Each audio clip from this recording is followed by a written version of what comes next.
اعوذ باللہ من الشیطان الرجیم بسم اللہ الرحمن الرحیم رب اشرح لی صدری ویسر لی امری واحلل عقدۃ من لسانی یفقهوا قولی الحمد للہ الذی انزل علی عبدہ کتابا ولم یجعل له عوجا۔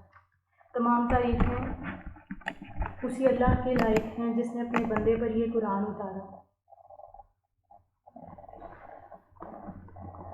قیما لینذر بأسا شدیدا من لدنہ ویبشر المؤمنین الذین یعملون الصالحات ان لهم اجرا حسنا۔ اس میں کسی قسم کی کوئی کجی نہیں رکھی بلکہ تمام ٹھیک ٹھاک رکھا تاکہ اپنے پاس کی کسی سخت سزا سے ہوشیار کر دے اور ایمان لانے اور نیک عمل کرنے والوں کو خوشخبریاں سنا دے کہ ان کے لیے بہترین بدلہ ہے جس میں وہ ہمیشہ ہمیشہ رہیں گے، اور ان لوگوں کو بھی ڈرا دے جو کہتے ہیں کہ اللہ اولاد رکھتا ہے۔ ہم پڑھنے جا رہے ہیں سورۃ الکہف۔ سب سے پہلے تو کہف کا مطلب کیا ہوتا ہے؟ کہف غار کو کہتے ہیں۔ کچھ کہتے ہیں کہ اس پہاڑی کو کہا جاتا تھا جس کے اندر غار تھی، جس کے اندر اصحاب کہف تھے، کیونکہ سورۃ الکہف جو ہے اس کے اندر اصحاب کہف کا قصہ جو ہے وہ بیان کیا گیا ہے، اس لیے اس کو سورہ کہف کہا جاتا ہے۔ اس کی ابتدائی 10 آیات کے بارے میں آپ سب کو ہی پتہ ہوگا کہ ابتدائی 10 آیات جو ہیں وہ حفظ کرنے والا جو ہے وہ فتنہ دجال سے محفوظ رہتا ہے۔ یہ صحیح مسلم کی حدیث ہے۔ ہمیں اس چیز کا کیسے پتہ چلے گا کہ فتنہ دجال جو ہے وہ کتنا سخت ہے؟ حضرت عائشہ رضی اللہ تعالیٰ عنہ اور باقی صحابیات جو ہے نا، ان میں بھی چونکہ اس رشک اور اس طرح کی چیز پائی جاتی تھی۔ ایک دن حضرت حفصہ رضی اللہ تعالیٰ عنہ کی باری تھی، اللہ کے نبی صلی اللہ علیہ وآلہ وسلم نے ان کے گھر رہنا تھا، اس دن ان کی باری تھی۔ تو صحابیات نے ایسے مذاق ان کو سوجا، انہوں نے کہا کہ ہم ایسا کرتے ہیں کہ حفصہ تو نا دجال کے ذکر سے بہت ڈرتی ہیں، ہم ان کو ڈراتے ہیں۔ ایسے ہی کیا انہوں نے بھی صرف دجال کا آپس میں گفتگو کرنے لگیں۔ دو امہات المومنین آپس میں گفتگو کیا کرتی ہیں کہ تمہیں پتہ ہے فتنہ دجال کتنا سخت ہوگا اور کتنا قریب ہے؟ تو یوں 2 انگلیوں کو، شہادت کی اور دوسری انگلی کو ملایا تو دیکھیں درمیان میں کوئی فاصلہ نہیں بچتا نا۔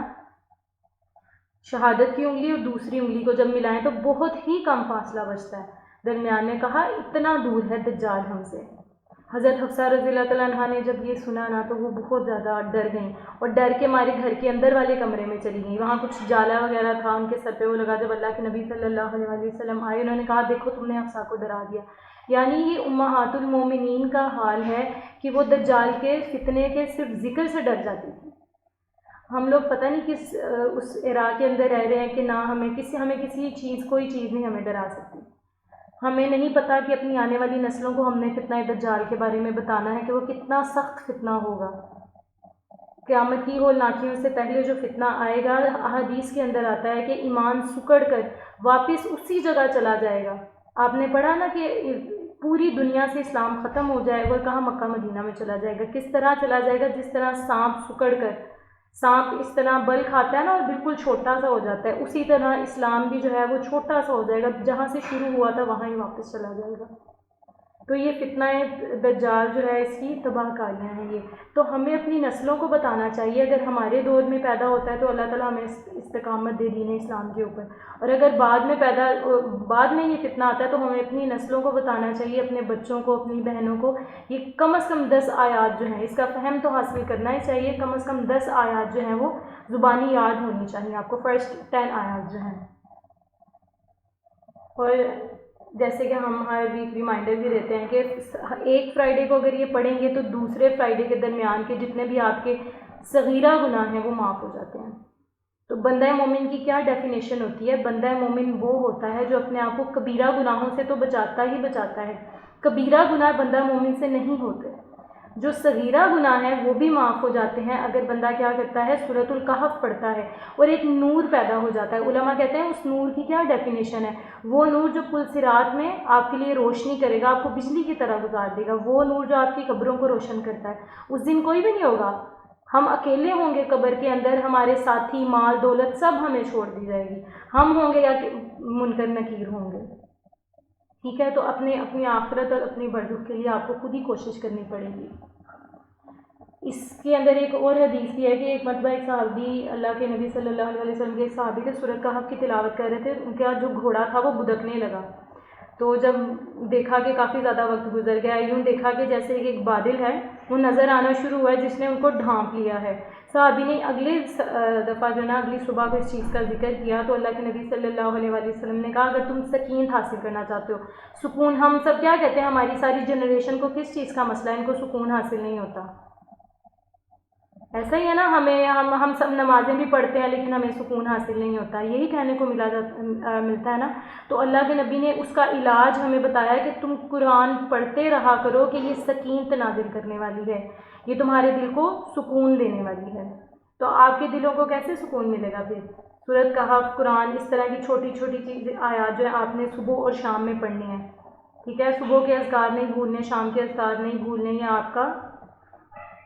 آپ کو بچا کے رکھتے ہیں ان چھوٹی چھوٹی مشکلات سے، ان چیزوں سے، نفس کی برائیوں سے، کوئی ایکسیڈنٹ وغیرہ اس طرح کی چیزیں، حادثات نہیں ہو پاتے۔ حضرت عمر کا واقعہ میں ہمیشہ بتاتی ہوں نا، تو آپ کو وہ یاد رکھنا چاہیے کہ حضرت عمر رضی اللہ تعالیٰ عنہ کا گھر جب کسی نے کہا کہ آپ کے گھر کو آگ لگی ہے، کہا میں اذکار پڑھ کے آیا تو مجھے پتہ ہے کہ میرے گھر کو آگ نہیں لگی ہوگی، یہ توکل کی حد ہوتی ہے۔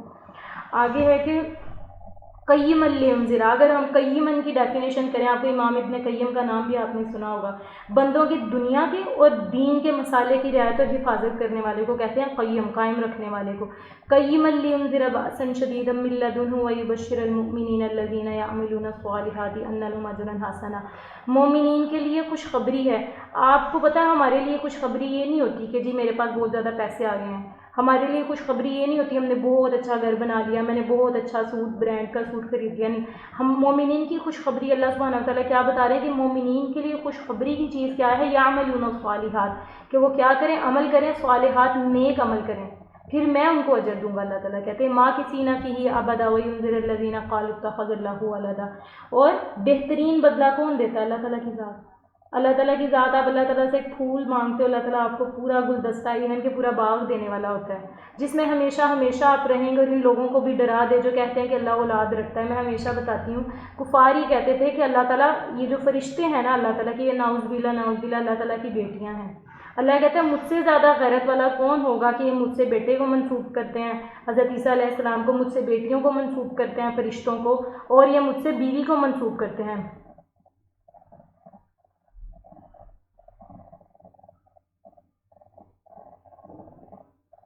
اللہ تعالیٰ کہتے ہیں پھر بھی میں ان کا رزق بند نہیں کرتا۔ تو کبھی بھی یہی حضرت ابوبکر نے کیا تھا نا، جب ہم نے سورہ نور پڑھی تھی، حضرت ابوبکر صدیق کو کیا کہا تھا اللہ تعالیٰ نے کہ تمہیں رزق میں دے رہا ہوں، تم کسی کا رزق بند نہیں کر سکتے۔ جب تہمت لگنے والوں میں سے ایک شخص وہ بھی تھا جس کا رزق جو ہے حضرت ابوبکر صدیق رضی اللہ تعالیٰ عنہ سے جڑا ہوا تھا۔ تو اللہ تعالیٰ اولاد رکھتا ہے، کہتے ہیں ان لوگوں کو ڈرا دیجئے جو کہتے ہیں کہ اللہ اولاد رکھتا ہے، در حقیقت نہ تو خود انہیں ان کا علم ہے اور نہ ان کے باپ دادوں کو اس کا علم ہے۔ یہ تہمت بڑی بری ہے جو ان کے منہ سے نکل رہی ہے، وہ نرا جھوٹ بک رہے ہیں۔ اللہ سبحانہ تعالیٰ کہتے ہیں یہ نرا جھوٹ بک رہے ہیں۔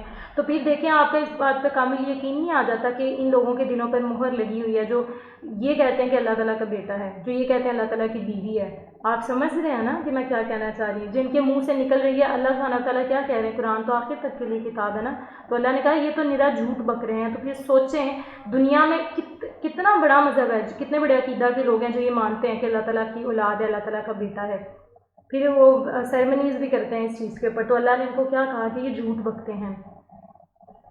إِن يَقُولُونَ إِلَّا كَذِبًا فَلَعَلَّكَ بَاخِعٌ نَفْسَكَ عَلَىٰ آثَارِهِمْ إِن لَّمْ يُؤْمِنُوا بِهَٰذَا الْحَدِيثِ أَسَفًا، پس اگر یہ لوگ اس بات پر ایمان نہ لائیں تو کیا آپ ان کے پیچھے اسی رنج میں اپنی جان ہلاک کر دیں گے؟ یہ پیغمبر کی اتنی خوبصورتی ہے، جیسے ماں بچہ بیمار ہوتا ہے نا تو ماں ساری رات جو ہے وہ جاگتی رہتی ہے۔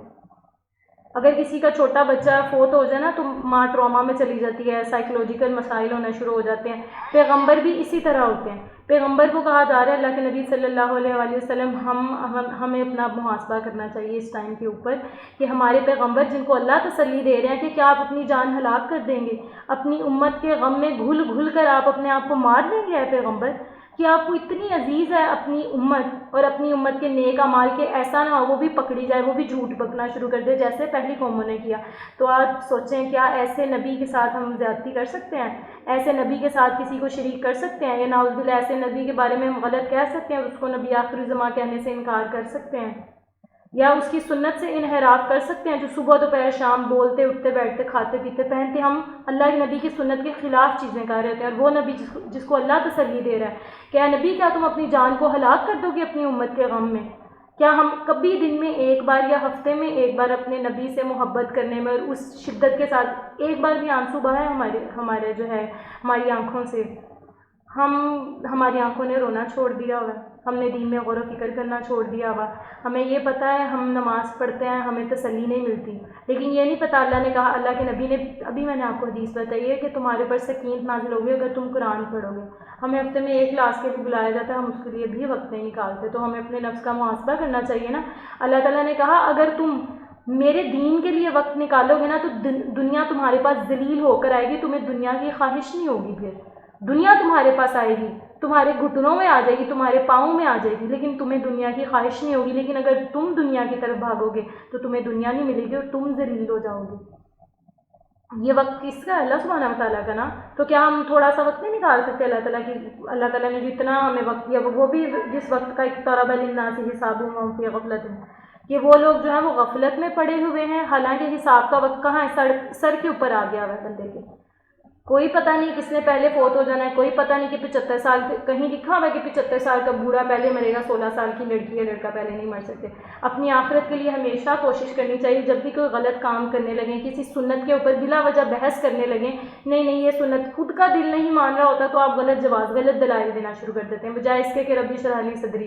اللہ سے دعا کریں کہ میرا سینہ کھول دے اس چیز کے لیے، اس نبی کے ساتھ یوں نہ کریں، اس نبی کی سنت سے انحراف نہ کریں جس کو اللہ تعالیٰ کہہ رہے ہیں کہ نبی کیا تم اپنی امت کے پیچھے اپنی جان ہلاک کر دو گے؟ روئے زمین پر جو کچھ ہے ہم نے اسے زمین کی رونق کا باعث بنایا تاکہ ہم انہیں آزما لیں کہ ان میں سے کون نیک اعمال کرتا ہے۔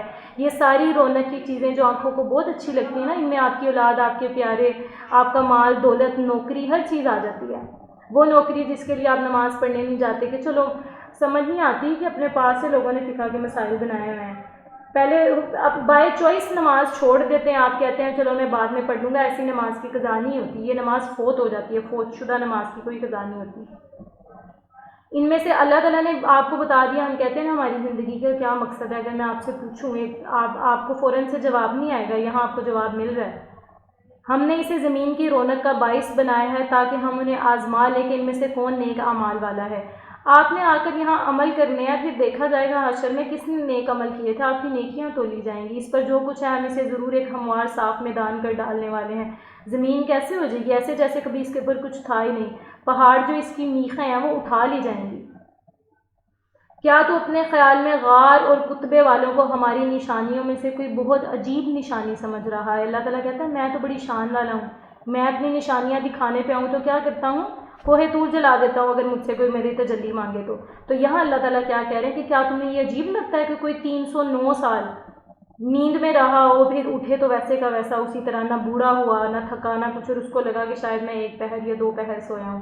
اللہ کہتے ہیں میں تو اس سے بھی زیادہ عجیب نشانیاں دکھانے والا ہوں، لیکن کس کے لیے؟ وہ دل جو اللہ تعالیٰ سے ڈرتے ہیں، وہ دل جو توکل کو بڑھانے کے لیے اللہ سے معجزے مانگتے ہیں، جو کہتے ہیں اللہ تعالیٰ میں نے تجھ سے یہ دعا کی، یہ ناممکن لگتی ہے مجھے، لیکن مجھے پتہ ہے کہ تیرے نزدیک ممکن اور ناممکن تو کچھ بھی نہیں ہے، تو نے صرف کن کہنا ہے اور وہ فیکون ہو جانا ہے۔ تو میں اپنا توکل بڑھانے کے لیے کہ مجھے بظاہر یہ چیز ناممکن لگ رہی ہے، میں دیکھنا چاہتی ہوں جو میرے لیے ناممکن ہے، میرا پروردگار اس کو کس طرح ممکن کرتا ہے۔ ایسے توکل اور اچھا دل رکھنے والوں کے لیے تو اللہ تعالیٰ معجزے اور نشانیاں دکھاتا ہے۔ تو اللہ کہتا ہے غار اور کتبے والے یہ ہے کہ کچھ غار کے اوپر کہتے ہیں کتبہ تھا، یہ آثار کے اندر پایا جاتا ہے، کتبے کے اوپر ان اصحاب کہف کے نام لکھے ہوئے تھے۔ ان چند نوجوانوں نے جب غار میں پناہ لی تو دعا کی کہ اے ہمارے پروردگار ہمیں اپنے پاس سے رحمت عطا فرما اور ہمارے کام میں ہمارے لیے راہ کامیابی کو آسان کر دے۔ اب یہ لوگ تھے، کچھ ایسے لوگ ہوتے ہیں جو ایک سیدھے پیٹرن پہ سب لوگ چل رہے ہوتے ہیں نا، وہ پیٹرن جو ان کے آباء و اجداد کا ہوتا ہے، اس پیٹرن کو توڑنا بہت مشکل ہے۔ آپ مسلمان پیدا ہوتے ہیں، یہ اللہ تعالیٰ کا احسان ہے آپ کے اوپر، لیکن آپ کو چوز کرنا پڑے دین اسلام کو تو یہ بہت مشکل ہوتا ہے، اپنی ساری کمیونٹی کے اگینسٹ جانا پڑتا ہے آپ کو۔ انہوں نے بھی یوں ہی کیا تھا، انہوں نے کہا ہمیں اپنے پاس سے رحمت عطا فرما، ہمارے کام میں ہمارے لیے راہیابی کو آسان کر دے، کہ ہمیں رستہ نظر نہیں آ رہا، رستہ بڑا کٹھن ہے، ہمیں تو رستہ دکھا دے۔ اس سے یہ پتہ چلا جب رستہ پتہ نہ چل رہا ہو، جب آپ کے ارد گرد والے آپ کے خلاف ہو جائیں، حاکم وقت آپ کے خلاف ہو جائے، تو آپ نے اپنے پروردگار سے سب سے پہلے جو کام کرنا ہے، اپنے پروردگار سے آپ نے کیا کرنی ہے؟ دعا مانگنی ہے۔ دعا کس طرح آپ نے یہی دیکھنا ہوتا ہے نا، حدیث قرآن تو سب پڑھ لیتے ہیں، اتنی زیادہ کتب ہیں، اتنے زیادہ لوگ ہیں، میرا مقصد یہ ہوتا ہے کہ آپ غور و فکر والا ذہن اللہ تعالیٰ آپ کو دے، آپ غور و فکر کر سکیں اس چیز کے اندر کہ اچھا جب ان کے اوپر مشکلات آئی تھیں، ہم بھی اصحاب کہف جیسے ہیں نا، ہمیں بہت مشکل لگتا ہے دین قرب قیامت کے نزدیک دین پہ قائم رہنا کیسے ہے، جیسے ہاتھ پر انگارہ پکڑ کر چلنا۔ ہمارے لیے راہ یابی کو آسان کر دے، اللہ سے آسانیاں مانگے، بس ہم نے ان کے کانوں پر گنتی کے کئی سال تک اسی غار میں پردے ڈال دیے۔ ویسے انہوں نے کہا لیکن مفہوم یہ ہے، دو مفہوم، جو ویسے دیکھا جائے تو مفہوم یہ لگتا ہے کہ پردے ڈال دیے تاکہ باہر کی آوازوں سے ان کی نیند میں خلل نہ پڑے، اور دوسرا جو پردے ڈال دیے اس کا یہ مطلب ہے کہ وہ کئی سال تک 309 سال تک وہ سوئے رہے۔ پھر ہم نے انہیں اٹھا کھڑا کیا تاکہ ہم یہ معلوم کر لیں کہ دونوں گروہوں میں سے اس انتہائی مدت کو جو انہوں نے گزاری کس نے خوب یاد رکھا ہے۔ یعنی وہ لوگ، ایک تو اصحاب کہف تھے، دوسرے وہ ان کے نا اس کا قصہ کچھ اس طرح ہے کہ وہاں پر ایک بادشاہ تھا، جس دور کا یہ واقعہ ہے، جس ایریا کا کہا جاتا ہے کہ یہ نوجوان جو تھے عیسیٰ علیہ السلام کے پیروکار تھے، کچھ کہتے ہیں عیسیٰ علیہ السلام کے وقت کے ہی لوگ ہیں، لیکن ابن کثیر کی جو روایت ہے اس کے مطابق ایک بادشاہ تھا جس کا نام تھا دقیانوس۔ وہ لوگوں کو بتوں کی عبادت کے لیے اور نظر و نیاز کی ترغیب دلانے کے لیے اپنے پاس بلاتا تھا۔ اللہ تعالیٰ نے ان چند نوجوانوں کے دلوں میں یہ بات ڈالی تھی کہ عبادت کے لائق کون ہے، صرف اللہ تعالیٰ کی ذات ہے، اسی نے زمینوں کو اور اسی نے آسمانوں کو پیدا کیا ہے۔ تو یہ لوگ کم تعداد میں تھے، اگر بہت زیادہ لمبی بحث نہ کریں تو ان کی تعداد ابھی ہم پڑھیں گے بھی، ابھی وہ آتا ہی اس میں آگے نا کہ ان کی کیا تعداد تھی، اس میں بھی بحث کرنے لگے لوگ۔ پھر انہوں نے کیا کیا تھا، بادشاہ نے جب ان کو فورس کرنا شروع کیا، انہوں نے کیا کیا، شرک کے ڈر سے، ایسا نہ ہو ان سے شرک ہو جائے، آبادی سے دور ایک پہاڑ میں چلے گئے، وہاں پر اللہ تعالیٰ نے ان کے اوپر نیند طاری کر دی۔ ہم ان کا صحیح واقعہ تیرے سامنے بیان کرتے ہیں۔ اللہ کے نبی میں کچھ کے دور میں نا کچھ لوگ غلط باتیں بتا رہے تھے کہ وہ 2 لوگ تھے، تیسرا ان کا کتا تھا، 4 تھے، 5واں ان کا کتا تھا، تو اللہ تعالیٰ ایسے لوگوں کو جواب دے رہے ہیں، ہم ان کا صحیح واقعہ تیرے سامنے بیان فرما رہے ہیں، یہ چند نوجوان اپنے رب پر ایمان لائے تھے اور ہم نے ان کی ہدایت میں ترقی دی تھی۔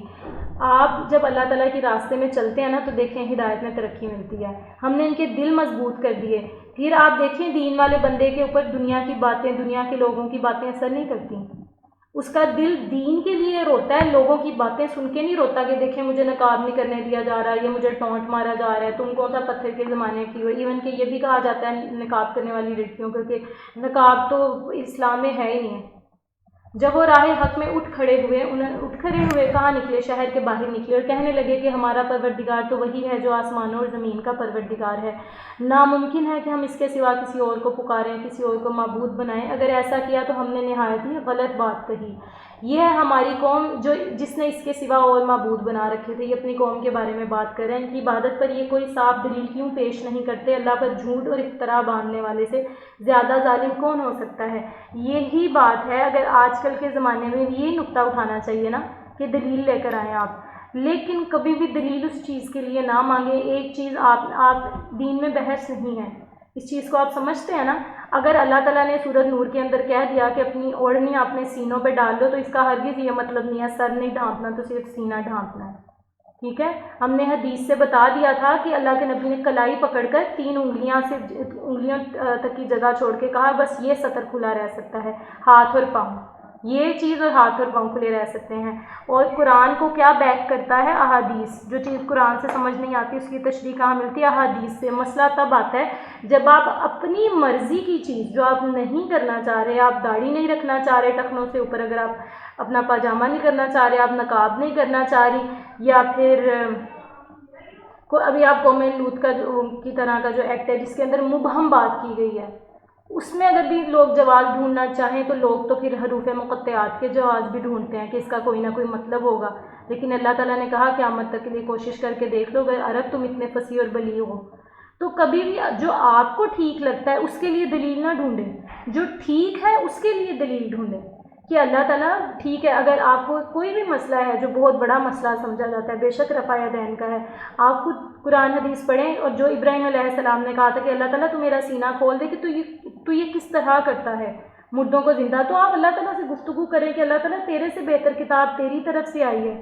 جو اللہ کے نبی بھی جو ہے وہی بات منہ سے نکالتے ہیں جو وہی کی گئی ان کی طرف، تو میرا سینہ کھول۔ تیسری سب سے بری بات یہ ہوتی ہے آپ سوشل میڈیا پہ جا کے اپنی مرضی کی یوٹیوب کی ویڈیو کھول کے اپنی مرضی کی دلیل نکال کے اپنے 4 دوستوں کے سامنے اس شو آف کرنے لگ جاتے ہیں کہ بھئی یہ دیکھو۔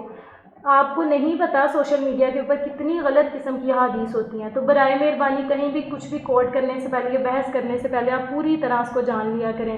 جس نے قرآن کی غلط تشریح کی یا حدیث کی غلط تشریح کی وہ اس پر جہنم واجب ہو جاتی ہے، جبکہ تم ان سے اور اللہ کے سوا ان کے اور معبودوں سے کنارہ کش ہو گئے تو اب تم کسی غار میں جا بیٹھو۔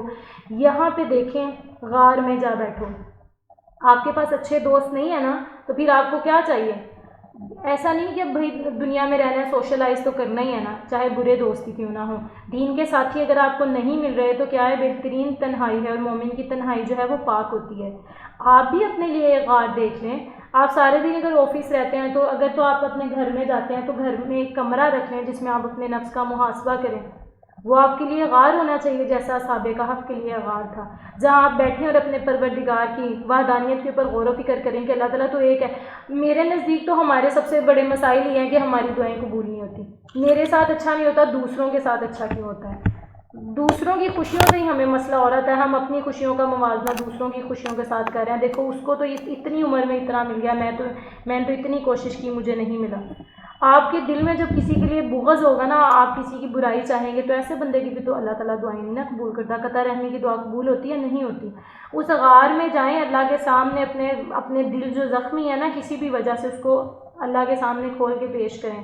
ہم 4 لوگوں میں بیٹھ کے، مسجد والے تو ٹھیک ہے جو مسجد میں جا کے پڑھتے ہیں وہ اچھی بات ہے، خواتین کی بات کر رہی ہوں، آپ کوشش کریں کہ آپ علیحدہ کمرے میں پڑھیں، آپ اور آپ کے درمیان، اللہ اور آپ کے درمیان کوئی بھی نہ ہو، پھر آپ اپنے آپ کو اچھی طرح اللہ کے سامنے پیش کر سکتی ہیں۔ جب محبوب سے ملنا ہو تو دل کرتا ہے نا کہ کوئی ہمیں نہ دیکھیں، بس میں ہوں اور میرا محبوب ہو، محب اور محبوب کے درمیان کچھ بھی نہ ہو۔ تو جب اللہ تعالیٰ سے آپ نماز پڑھنے کے لیے جا رہے ہیں نا، تب بھی کوشش کریں کہ گھر کا وہ کمرہ چوز کریں کہ جہاں پر کوئی بھی نہیں آتا جاتا۔ یہ اور عورت کی بہترین نماز کیا ہے؟ حدیث میں آتا ہے گھر کے اندر والی۔ اور آپ نے جا کر وہی سمجھنا ہے کہ میں بیٹھی ہوئی ہوں، اللہ تعالیٰ نے ان کو 309 سال بعد، صرف انہوں نے یہ کہا تھا کہ ہم تو عید پہ قائم رہنا چاہتے ہیں، اللہ نے 3 صدیاں ان کو اس طرح رکھا کہ جیسے کہ وہ بالکل کھائے پیے سوئے، کچھ بھی نہیں انہوں نے کیا۔ تو اللہ جب ان کی دعائیں قبول کر سکتا ہے تو آپ تو ان کے سب سے پیارے محبوب کی امتی ہیں، تو آپ کی کیوں نہیں دعائیں قبول ہوں گی؟ جبکہ تم ان سے اور اللہ کے سوا اور معبودوں سے کنارہ کش ہو گئے تو اب تم کسی غار میں جا بیٹھو، تمہارا رب تم پر اپنی رحمت پھیلا دے گا، تمہارے لیے تمہارے کام میں سہولت فرما دے گا۔ آپ دیکھیں گے آفتاب بوقت طلوع ان کے غار سے دائیں جانب کو جھک جاتا ہے اور بوقت غروب ان کی بائیں جانب سے کترا کر نکل جاتا ہے۔ یعنی اس طرح کی سورج کی ڈائریکشن ہے، اللہ اپنے بندوں سے اتنی محبت کرتا ہے کہ ایسا نہ ہو کہ وہ اس کروٹ سوئے ہوئے کہ سورج مسلسل ان کے اوپر ہو اور ان کو جلا نہ دے، کہ گرمی سے جھلس نہ جائیں۔ وہ اس غار کی کشادہ جگہ میں ہے، یہ اللہ کی نشانیوں میں سے اللہ اس کی اگر ہم غور و فکر کریں تو ہمیں اللہ کی نشانیاں نظر آئیں نا۔ ضروری نہیں ہے آپ زمین میں سفر کریں اور کہیں کہ بھئی قرآن میں لکھا ہوا ہے زمین میں سفر کروں تو اللہ کی نشانیاں دیکھوں، تو پیچھے بڑھ جائیں بھئی میں نے سفر کرنا ہے۔ اگر آپ کو لگتا ہے کہ سفر کروں اور میں ابھی کی نشانیاں دیکھ لیں، آپ اپنے اوپر غور و فکر کر لیں۔ سب میں یہ بتا رہی تھی نا ایکٹ کی بات، تو آپ شکر کریں کہ اللہ تعالیٰ نے آپ کو اس جھگڑے میں ہی نہیں ڈالا، یا آپ خاتون ہیں یا آپ مرد ہیں، ٹھیک ہے؟ تو اللہ اسی چیز کا ہم شکر ادا نہیں کر سکتے۔ اپنے آپ کو گورے رنگ، لمبے قد، لمبے بال، یہ ناول والی باتوں سے باہر نکال دیں۔ حسن دیکھنے والے کی آنکھ میں ہوتا ہے اور دل بدلنے والا کون ہوتا ہے؟ اللہ تعالیٰ کی ذات دل بدلتی ہے۔ محبت کا منبع کون ہے؟ اللہ تعالیٰ کی ذات، وہ تقسیم کرتا ہے محبت لوگوں کے دلوں میں۔ نہ ہی گورا رنگ کسی کے دل میں خوبصورتی حسن پیدا کر سکتا ہے آپ کے لیے، نہ ہی آپ کا لمبا قد، ہاں مگر تقویٰ جو ہے وہ بلال حبشی کو کیا کر دیتا ہے؟ مؤذن رسول بنا دیتا ہے۔ یہ اللہ کی، جسے وہ گمراہ کر دے۔ اب یہ دیکھیں اللہ تعالیٰ کہہ رہے ہیں اللہ جس کی رہبری فرمائے وہ راہ راست پر ہے، اور جسے وہ گمراہ کر دے ناممکن ہے کہ آپ اس کا کوئی کار ساز اور رہنما پائیں۔ تو کہیں بھی کامیابی چاہیے، کوئی بھی گمراہ نہیں ہونا چاہتا، تو کس کا ہاتھ پکڑنا پڑے گا؟ آپ کو اللہ تعالیٰ کے راستے پہ چلنا پڑے گا۔ اور پھر یہی سوچیں کہ آپ نے ہاتھ میں انگارہ پکڑا ہوا ہے اور کسی کی بات آپ کو بری نہیں لگنی چاہیے، کیونکہ آپ نے اللہ تعالیٰ کی خاطر برداشت کر رہے ہیں۔ آپ کو پتہ ہے میرے درجات بلند ہو رہے ہیں، آپ کو پتہ ہے میرے تقویٰ میں اضافہ، توکل میں اضافہ ہو رہا ہے، اور آپ گورے بھی ہو جائیں گے، آپ کا جو ہے نا نور بھی جو ہے آپ کے چہرے پہ وہ نظر آئے گا۔ آپ خیال کریں کہ وہ بیدار ہیں، حالانکہ وہ سوئے ہوئے ہیں، ان کی آنکھیں جو ہیں وہ کھلی ہوئی تھیں، وہ خود ہی دائیں بائیں ان کی کروٹیں بدلتے رہتے ہیں، اللہ سبحانہ تعالیٰ کے حکم سے ان کی کروٹیں بدلتی رہتی تھیں، ایسا نہ ہو کہ مٹی ان کے اوپر پڑ جائے۔ 300 سال تک اگر کوئی چیز ہو تو کوئی ان کے پاس بھی آ سکتا ہے، آنکھیں اس لیے کھلی رکھیں کہ لوگ ڈر جائیں اور بھاگ جائیں اگر وہ اس طرف بھی نکل آئے۔ ان کا کتا بھی چوکھٹ پر اپنے ہاتھ پھیلائے ہوئے ہے، اگر آپ ان پر جھانکیں تو ضرور بھاگتے ہوئے ان سے پیٹھ پھیر لیں اور ضرور ان کے خوف سے بھر دیے جائیں، یعنی اللہ نے ان کا خوف بیدار کر دیا تھا کہ ایسا نہ ہو اور ایسا نہ ہو کہ ان کو نقصان پہنچایا جا سکے۔ تو اللہ تعالیٰ دیکھیں وہ کس کے لیے نکلے تھے؟ اللہ تعالیٰ کی رضا کے لیے نکلے۔ حاکم وقت سے ٹکر لی، اپنے علاقے کو چھوڑا۔ ہمارے تو اتنے آزمائشیں بھی نہیں ہیں، ہمیں کہاں ہجرت کرنے کے لیے کہا جاتا ہے؟ ہمیں صرف گناہوں سے ہجرت کرنے کو کہا جاتا ہے، گناہ چھوڑ کے تم کس کی طرف آ جاؤ؟ نیکی کی طرف آ جاؤ۔ ہجرت یہ سب سے بہترین اور سب سے آسان ہوتی ہے، ہم وہی نہیں کر رہے۔ ہمیں نہیں کہا اپنے آباء و اجداد کو چھوڑو، اپنے گھر والوں کو چھوڑو، اپنا مقام چھوڑو، لیکن جب انہوں نے یہ سب کر دیا تو اللہ تعالیٰ نے کیا کہا؟ اللہ نے کہا جسے میں گمراہ کر دوں اس کا کوئی کارساز، کوئی رہنما نہیں ہے۔ پھر اللہ نے کیا؟ سورج کو بھی بدلا، سورج کے پیٹرن کو بدلا ان کے لیے، پھر جہاں ان کو بھیجا وہ ایک بہت کشادہ جگہ تھی، آنکھیں ان کی کھلی رکھیں۔ اگر آپ ان پر جھانکیں تو ضرور لوگوں کے دلوں میں خوف پیدا کر دیا۔ جو اللہ تعالیٰ کے لیے آپ نکلتے ہیں نا، پھر اللہ تعالیٰ ایسے معجزات ہی کرتا ہے۔ اسی طرح آپ یہ مسئلہ تب آتا ہے جب دل میں توکل اور ڈر، یہ دونوں چیزیں نا آ جاتی ہیں۔ توکل ٹھیک ہے، ڈر لیکن صرف اللہ کی ذات کا، یا اس چیز کا ڈر کہ پتہ نہیں میری دعائیں قبول ہو رہی ہیں کہ نہیں۔ باقی آپ اس چیز، وہ جو بیچ والی چیز رہتی ہے نا کہ پتہ نہیں، جو ایمان اور نا امیدی، مایوسی، اس کے درمیان کی چیز ہے نا، اس کو اپنے درمیان سے نکال دیں۔ اللہ تعالیٰ کی ذات ہے، اس پہ بھروسہ رکھیں۔ اللہ کہتا ہے تھوڑی آواز میں پکارو، زیادہ آواز میں پکارو، میں جواب دوں گا۔ ٹھیک ہے، اللہ ان کو 309 سال زندہ رکھ سکتا ہے، تو اللہ کیا آپ کی باتیں نہیں سنتا؟ اللہ تعالیٰ سب کی سنتا ہے۔ اسی طرح ہم نے ان کو جگا کر اٹھا دیا کہ آپس میں پوچھ گچھ کر لیں۔ کہنے والے نے کہا کیوں بھائی تم کتنی دیر ٹھہرے رہے؟ ہوا ایسا کہ وہ دن میں سوئے، تقریباً مثال کے طور پہ اگر 12 بجے کے قریب وہ سوئے ہیں تو عصر ٹائم 4 بجے کے قریب وہ اٹھ گئے ہیں۔ ان کو لگا ہم صرف 4 گھنٹے یعنی دن کا کچھ حصہ ہم سوئے ہیں۔ انہوں نے جواب دیا 1 دن یا 1 دن سے بھی کچھ کم۔ کہنے لگے کہ تمہارے ٹھہرے رہنے کا بخوبی علم کس کو ہے؟ اللہ ہی کو ہے۔ یہ لوگ نا بحث کر رہے تھے، اللہ کے نبی صلی اللہ علیہ وآلہ وسلم سے نا بحث کر رہے تھے۔ اس بحث کی جواب میں یہ آیا نا کہ اللہ نے جواب دیا کہ بخوبی علم کس کو ہے؟ اللہ تعالیٰ کی ذات کو۔ تو آج میں یہی بات بتا رہی تھی، آپ جا کے اپنی مرضی کا یوٹیوب سے مسئلہ نکال لیں تو وہ بعید نہیں کہ وہ کوئی ایسا عالم ہو، کیونکہ قرب قیامت کے نزدیک علماء کی بھی وہی مثال ہوگی نا کہ جن کو جہنم میں بھیجا جائے گا، عمل تو اٹھا لیا جائے گا، عالم بہت پیدا ہو جائیں گے۔ بخوبی علم کس کو؟ اللہ تعالیٰ کی ذات کو۔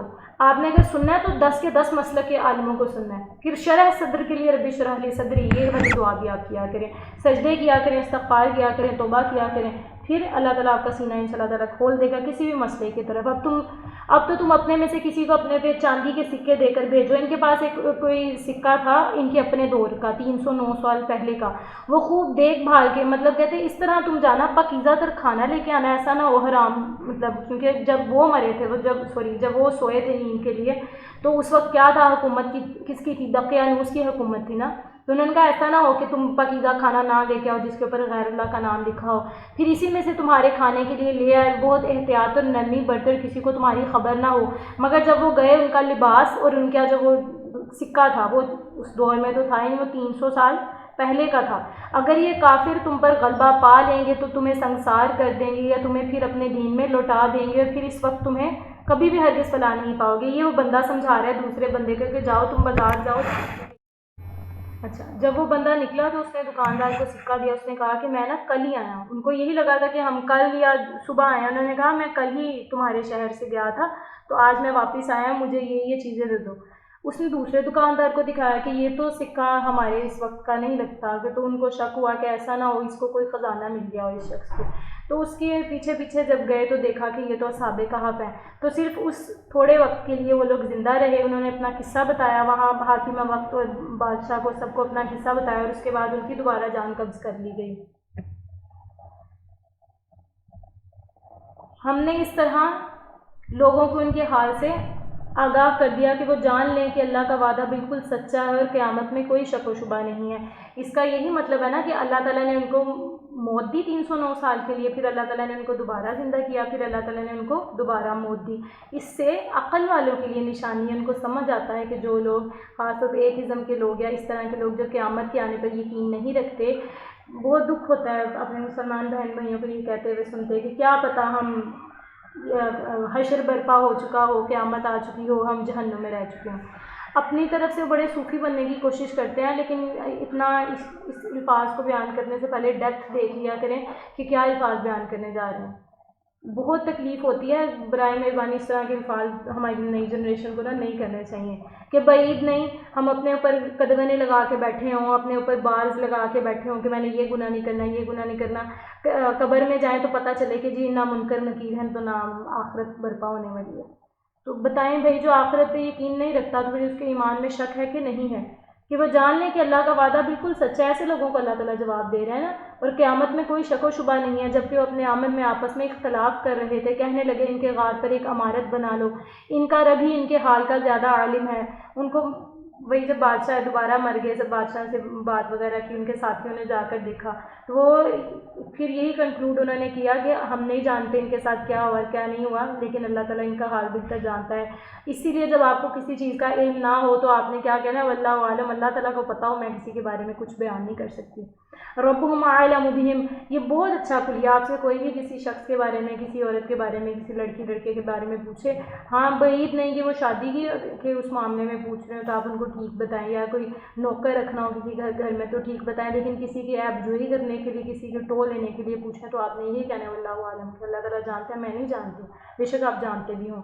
ربهم اعلم بهم قال الذين غلبوا على امرهم لنتخذن عليهم مسجدا، ان لوگوں نے کیا کیا، انہوں نے کہا غار پر مسجد بنا لیں۔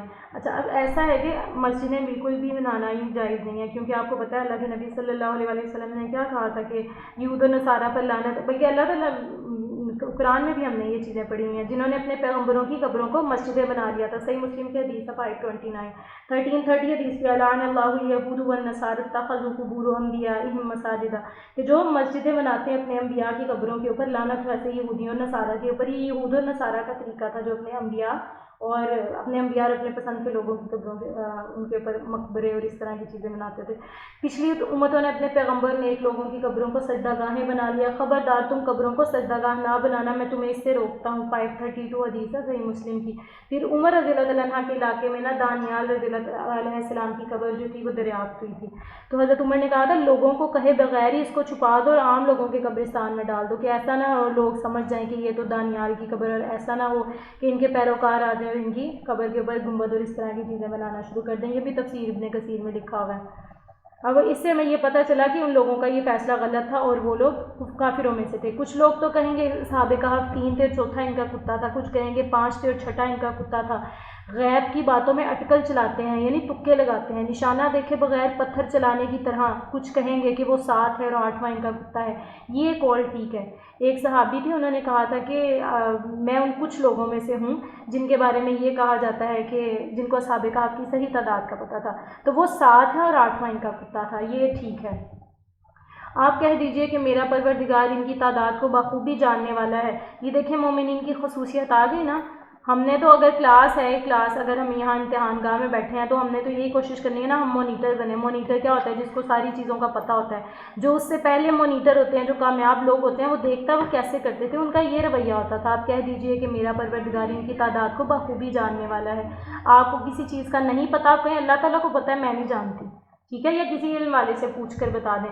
انہیں بہت ہی کم لوگ جانتے ہیں، بس آپ ان کے مقدمے میں صرف سرسری گفتگو ہی کریں، اللہ کے نبی سے کہا جا رہا ہے، اور ان میں سے کسی سے ان کے بارے میں پوچھ گچھ بھی نہ کریں، اور ہرگز کسی کام پر یوں نہ کہنا کہ میں اسے کل پورا کروں گا۔ یہ ایسا ہوا تھا کہ یہودیوں نے نبی اکرم صلی اللہ علیہ وآلہ وسلم سے 3 باتیں پوچھی تھیں، ایک روح کے بارے میں کہ روح کی حقیقت کیا ہے، اور دوسرا اصحاب کہف کے بارے میں، اور تیسرا سکندر ذوالقرنین کے بارے میں۔ اب سکندر ذوالقرنین اور اصحاب کہف کے بارے میں تو ہمیں یہاں پر جواب مل جائیں گے، تو اللہ کے نبی صلی اللہ علیہ وآلہ وسلم نے کہا تھا میں تمہیں کل جواب دوں گا، لیکن اللہ تعالیٰ نے اس چیز کو مائنڈ کیا۔ حالانکہ اتنی بڑی بات نہیں ہے، پیغمبر کا یہ کہنا بھی انشاءاللہ کے برابر ہی ہوتا ہے، لیکن چونکہ ہمیں ترغیب دینی تھی کہ جب کوئی بھی بات تم کرنے لگو تو تم نے سب سے پہلے کیا کہنا ہے؟ انشاءاللہ تعالی۔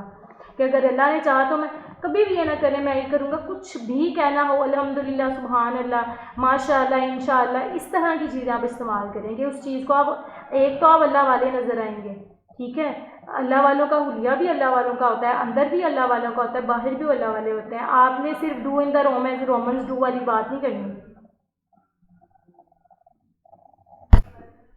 میں آپ سے یہ کہہ رہی تھی کہ do in the room as Romans do, یہ والا کام آپ نے کبھی بھی نہیں کرنا. مومن جو ہوتا ہے وہ روم میں بھی مومن ہوتا ہے، وہ پاکستان میں بھی مومن ہوتا ہے، اس کا اندر اور باہر ہمیشہ مومن ہوتا ہے. وہ کیسے پتہ چلے گا؟ اللہ کے نبی صلی اللہ علیہ وآلہ وسلم انشاءاللہ تعالیٰ کہنا بھول گئے تھے جب ان سے پوچھا گیا کہ روح کے بارے میں بتائیں. اس لیے میں نے بھی بہت زیادہ کئی سالوں سے مجھ سے بھی یہ لوگ بحث کرتے ہیں روح کے بارے میں، تو میں یہی بات کہتی ہوں کہ جس چیز کے بارے میں اللہ سبحانہ وتعالیٰ نے کہہ دیا کہ تم اس کی ٹو میں مطلب ہو، تو ہم بینگ اے مسلم ہمیں کیا کرنا چاہیے؟ سمعنا واطعنا، سنا اور عمل کر لیا. کیوں؟ ایون کہ ہمارا بوس دنیا کا کوئی ہو تو ہم اس کے آگے چوں سے چاہ نہیں کرتے کہ بوس نے کہہ دیا تو بس ٹھیک ہے، باس از آلویز رائٹ، تو آپ اس کے آگے کوشچن نہیں پوچھتے. تو اللہ سبحانہ تعالیٰ نے جب کہہ دیا کہ روح کی بحث میں تم نہ پڑھو، تو روح کی بحث میں بالکل بھی پڑھنے کی کوشش نہیں کرنی چاہیے. اور جس چیز کا علم اللہ تعالیٰ کو ہے نا، اللہ تعالیٰ نے اس کا علم کبھی بھی کسی کو نہیں دینا، چاہے دنیا کے سائنسدان یا لوگ کتنی زیادہ کوشش کر رہے ہیں.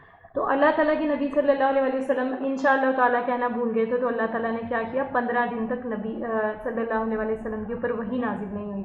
15 دن کے بعد وحی نازل ہوئی تو پھر پوچھا کہ اللہ تعالیٰ اتنا مطلب ڈیلے ہو گیا، تو کہا کہ تم نے انشاءاللہ تعالیٰ نہیں کہا تھا.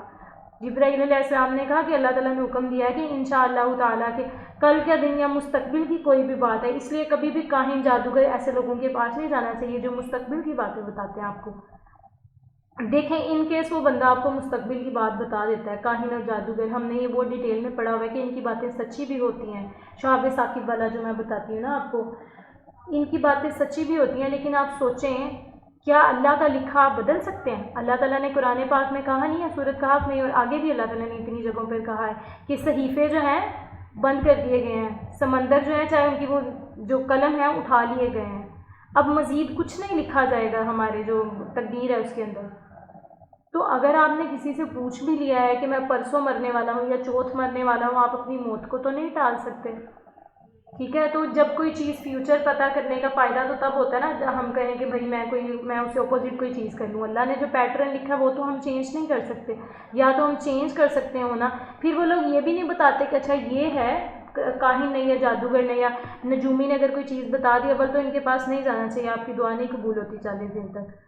جب اللہ نے ایک چیز کہہ دی ہے نہیں کرنی تو چوں چاہ نہیں کرتے، بس نہیں کرنی ہوتی وہ چیز. سمعنا واطعنا، سنا اور عمل کر لیا. تو یہ نجومی یا غیب کی باتیں جاننے والے، اللہ نے کیا ہے زمین اور آسمان کا غیب کون جانتا ہے؟ میں جانتا ہوں، اللہ تعالیٰ نے کہا ہے. تو وہ اللہ تعالیٰ کی جو چیز ہے نا اس کے اندر انٹروڈ کرتے ہیں آپ، اس کے اندر کیا مداخلت کرتے ہیں آپ. مداخلت تو کسی کو بھی پسند نہیں نا ہوتی کہ اس کی چیز ہے جو اس کی اللہ تعالیٰ کو غیب کا علم ہے. اللہ تعالیٰ کہتے ہیں میں جس کو چاہتا ہوں دے دیتا ہوں، ٹھیک ہے، جتنا چاہتا ہوں جس کو چاہتا ہوں، لیکن منبع کون ہے؟ غیب کا، اللہ تعالیٰ. تو کبھی بھی ایسے لوگوں کے پاس نہیں جانا چاہیے جو غیب کا علم رکھتے ہوں. فائدہ کوئی نہیں ہے نا، آپ فیوچر تو آپ بدل نہیں سکتے، تو جان کے کیا کریں گے؟ آپ کہہ دیں اللہ ہی کو، بلکہ فیوچر بھی آپ سوچیں، آپ کو پتہ ہے اللہ تعالیٰ کیا کہتا ہے کہ نیکوکاروں کے لیے کیا ہے جنت اور برے لوگوں کے لیے کیا ہے دوزخ. تو آپ کو پتہ چل گیا آپ نے نیک کام کرنے ہیں وہ کریں، آپ کو پتہ چل جائے گا اپنا فیوچر کہ انشاءاللہ تعالیٰ اللہ کی رحمت سے آپ کہاں جائیں گے؟ جنت میں. آپ کہہ دیں اللہ ہی کو ان کے ٹھہرے رہنے کی مدت کا بخوبی علم ہے. اب یہ کہتے ہیں کہ اللہ ہی جانتا ہے، واللہ اعلم. آسمان اور زمین کا غیب صرف اسی کو حاصل ہے، کیا ہی خوب دیکھنے والا اور وہ کیا ہی خوب سننے والا ہے. دیکھیں کتنی خوبصورت بات ہے، کیا ہی خوب دیکھنے والا ہے اور کیا ہی خوب سننے والا ہے. صرف سننے والا اور صرف دیکھنے والا نہیں کہا، خوب لگا دیا، 3rd ڈگری لگا دی اللہ تعالیٰ نے. یعنی کہ میرا بندہ دل میں بات لے کر آتا ہے، اگر وہ بندہ مومن ہے. پیارا بچہ کچھ بھی کہے نا، ماں باپ کہتے ہیں ہاں یہ میرا بچہ بڑا پیارا ہے، اس کی جلدی سے اس کی بات مانی جائے، تو دل ہی میں بات آتی ہے، ابھی زبان پہ بھی نہیں آتی، تو اللہ تعالیٰ ایسے بندے کی دعا کو جو کیا ہے قبول کر لیتا ہے. تو اللہ تعالیٰ کیا ہی خوب دیکھنے والا ہے. کبھی بھی زندگی میں یہ نہ سوچیں کہ آپ کا پروردگار آپ کو نہیں دیکھ رہا. بے شک آپ تنہائی میں گناہ کر رہے ہوں، بے شک آپ تنہائی میں بیٹھے رو رہے ہوں، اللہ تعالیٰ کو آپ کی آنکھوں سے ٹپکنے والے آنسو کا بھی پتہ ہے. اللہ تعالیٰ کو آپ کے دل میں جو تکلیف دہ بات ہے، جو چیز آپ کو دکھ دے رہی ہے، اللہ تعالیٰ کو اس کا بھی پتہ ہے. دلوں کا طبیب کون ہے؟ اللہ تعالیٰ کی ذات ہے. دل کس کے ہاتھ میں ہے؟ اللہ تعالیٰ کے ہاتھ کے اندر۔ دل بیمار ہو جاتا ہے تو شفا کون دیتا ہے؟ الشافی، اللہ تعالیٰ کی ذات شفا دینے والی ہے بیمار دلوں کو، جس بھی وجہ سے وہ بیمار ہو۔ اللہ خوب سننے والا ہے۔ سننے والے کا کیا مطلب ہے؟ سنتا کب ہے؟ جب اس کو پکارا جائے۔ تو آپ کا کام کیا ہے؟ آپ پکاریں، اس کا کام کیا ہے؟ وہ سنے گا، ٹھیک ہے؟ اگر آپ پکار بھی نہیں نہ سکتے، وہ آپ کی قسم پرسی، آپ کے دکھ تکلیف کو دیکھ رہا ہے اللہ۔ جب اللہ نے کہہ دیا صرف دیکھنے والا نہیں ہوں میں، خوب دیکھنے والا ہوں، تو آپ اللہ تعالیٰ کی تقدیر پہ راضی رہیں۔ یہ ہماری جو ہے نا اس کا ہمارے ایمان کا حصہ ہے کہ ہم نے تقدیر پر ایمان لانا ہے۔ جو تکلیف آپ کے نصیب میں لکھ دی گئی ہے نا، وہ لکھ دی گئی ہے۔ بے شک کسی سے نجومی سے پوچھ لیں، تو بے شک کسی جادوگر سے پوچھ لیں، جو لکھی ہے وہ لکھی ہی لکھی ہے آپ کے پاس۔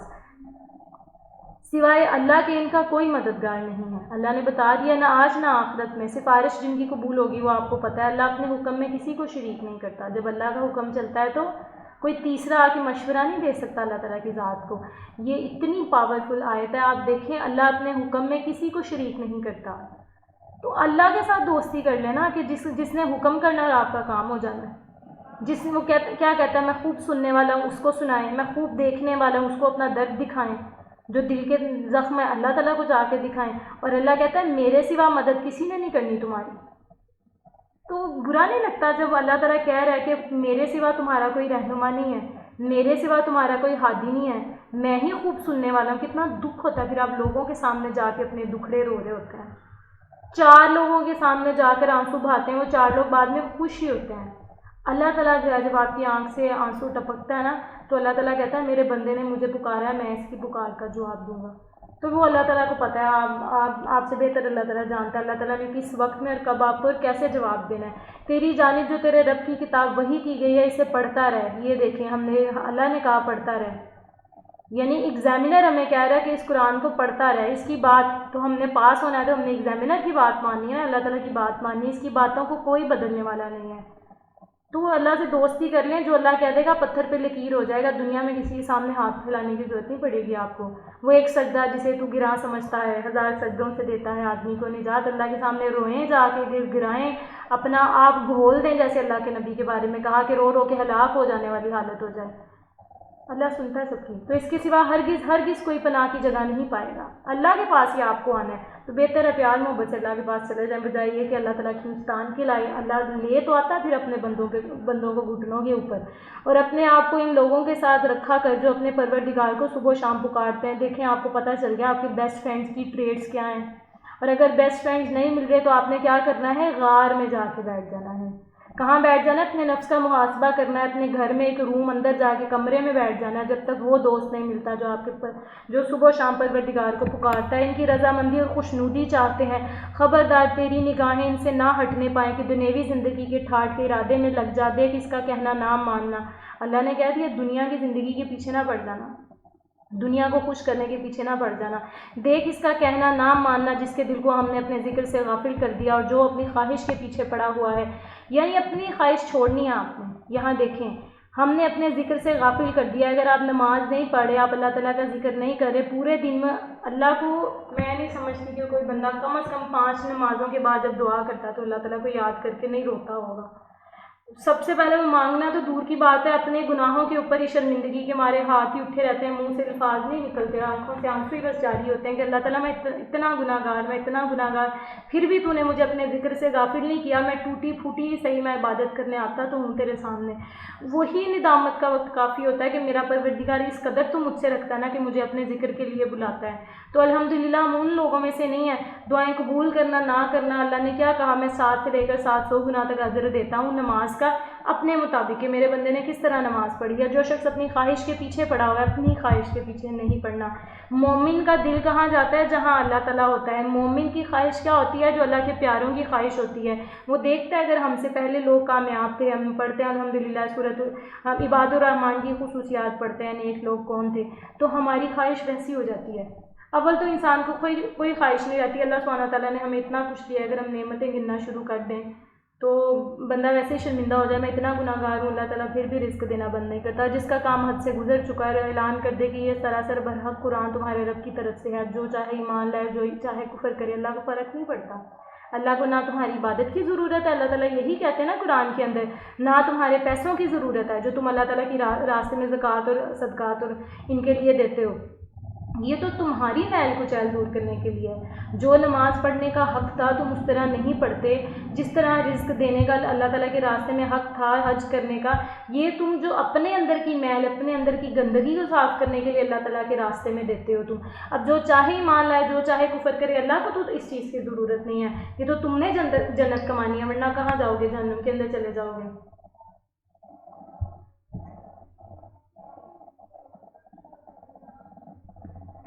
اور اعلان کر دے کہ یہ سراسر برحق ہے، ظالموں کے لیے ہم نے وہ آگ تیار کر رکھی ہے جس کی کناتیں انہیں گھیر لے گی۔ پہلے جنتیوں کی خصوصیت بتائی ہے۔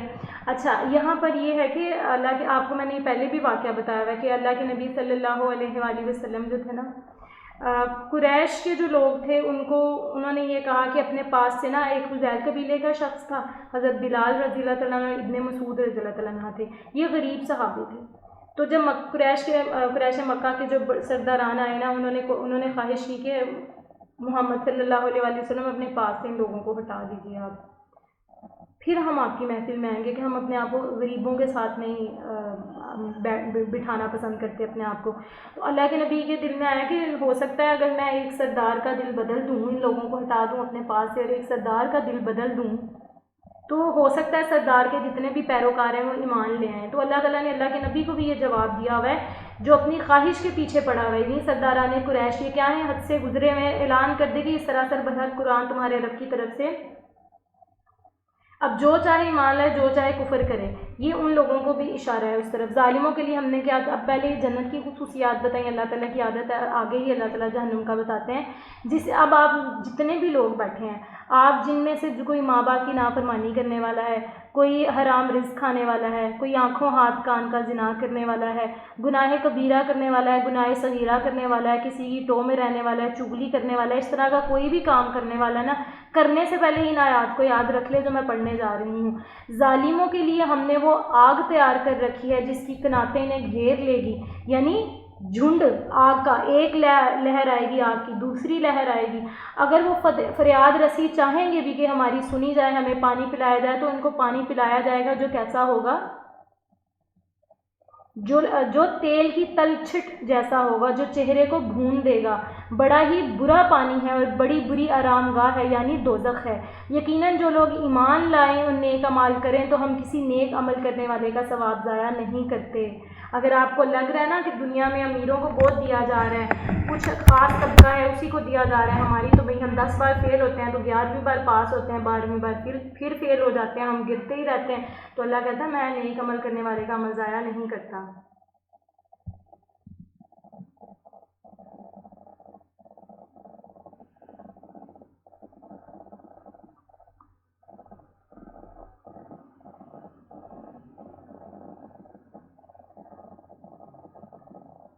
ایک سیکنڈ، بارے میں سوال کرنا شروع کر دیا تھا، پھر اصحاب کہف کے بارے میں سوال کیا ان لوگوں نے، اور سکندر ذوالقرنین کے بارے میں سوال کیا۔ اب اللہ کے نبی صلی اللہ علیہ وآلہ وسلم نے کہا کہ میں تمہیں کل جواب دوں گا۔